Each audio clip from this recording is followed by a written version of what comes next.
Yan.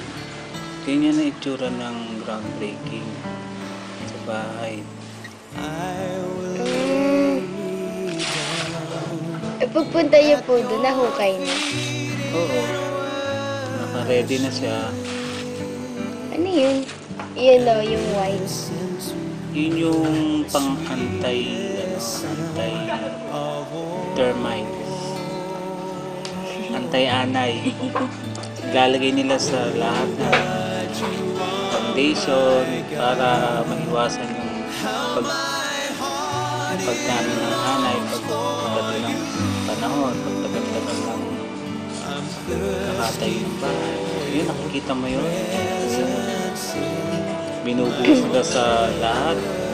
Dapat sa gilid lang po. Eh, dyan kasi itatayo yung wall. Bago dyan magsisimulang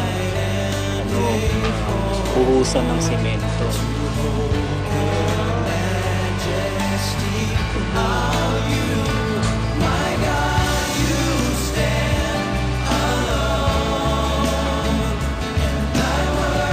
Sino po yun? Yun yung contractor. Siya yung responsible dun sa paggawa ng bahay. Siya yung namumuno. Siya yung gamit.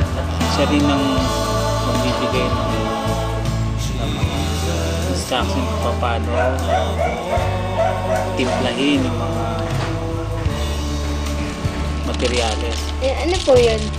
Yan yung mga bato, mga adobe yan, pampatibay yan. Galing din dyan yan, nung hukay. Para tumibay ang foundation.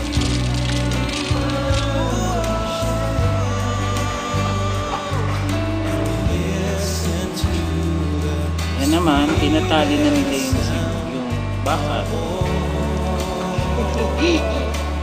Ayan, si mama.